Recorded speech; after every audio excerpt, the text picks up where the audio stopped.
বন্ধুরা, শীতকালে তো লেবু গাছে ফুল আসে জানেন তো। এটা সেপ্টেম্বর মাস, আজকে 2 তারিখ। তো সেপ্টেম্বর মাসে 2 তারিখে আজকে একটু মিক্সড খাবার দিয়ে দিচ্ছি, আবার অক্টোবর মাসে আবার একটুখানি দেবো খাবার। শীতকালে যাতে ফুল আসে তো লেবু গাছে, তো ফুল আসার আগে গাছের খাবার দিতে হবে। তো আজকে সেপ্টেম্বর মাসে 2 তারিখে একটু দিচ্ছি, আবার অক্টোবর মাসে আবার দেবো খাবার, মিক্সড খাবার দিয়ে দিই একটু। আর লেবু গাছের মেন খাদ্য হচ্ছে হাড় গুঁড়ো আর শিংকুচি, ওরা খুব পছন্দ করে, তো এরপরে ওইটা দেবো। আজকে একটু মিক্সড খাবার দিচ্ছি।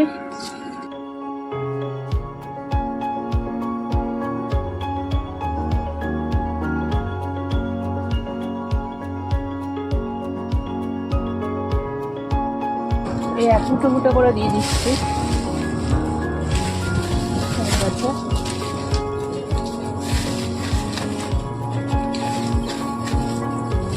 লেবু গাছ খুব হাড় গুঁড়ো আর শিংকুচি পছন্দ করে।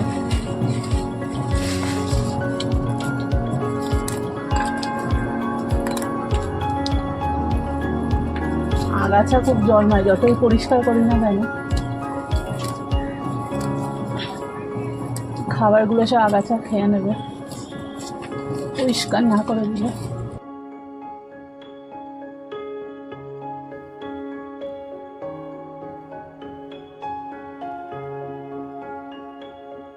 এরমভাবে সব গাছেই দিয়ে দেবো বন্ধুরা। এটা একটা ভিটামিনের, গাছের ভিটামিন স্প্রে করব। এটা লেবু গাছে, সব গাছেই করা যায়, আমি আজকে লেবু গাছে স্প্রে করব।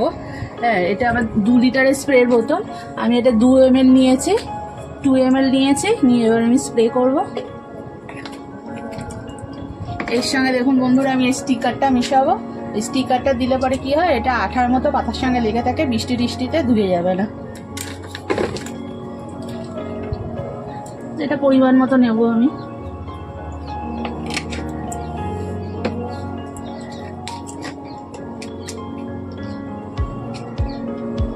গাছের একটা ভিটামিনের একটু দরকার আছে, আর এই বৃষ্টিতে গাছগুলো খুব ক্ষতি হয়ে গেছে।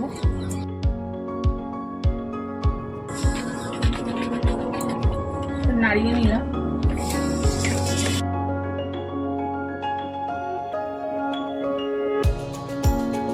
এই গাছটাতে বেশি ক্ষতি হয়েছে বন্ধুরা, তাই জন্য এইটাতে বেশি করে স্প্রে করবো। দেখুন এই যে গাছের পাতাটা পুরো হলুদ হয়ে গেছে, এই জন্য এইটাতে বেশি করে স্প্রে করবো। দেখুন এটাতে ফল ধরে রয়েছে, সেই ফল ধরা গাছটাতে এই অবস্থা হয়ে গেছে। মায়া লাগছে দেখে, খুব মন খারাপ হয়ে গেছিলো বন্ধুরা।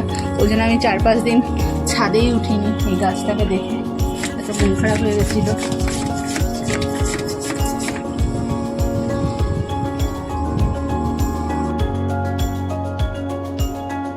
যদি কীরকম রেজাল্ট পাই তারপরে আপনাদের দেখাবো আমি, যে ওদের কীরকম হলো স্প্রে করে ওষুধটা, ফাঙ্গিসাইড আর রুট হরমোন দেওয়ার পর।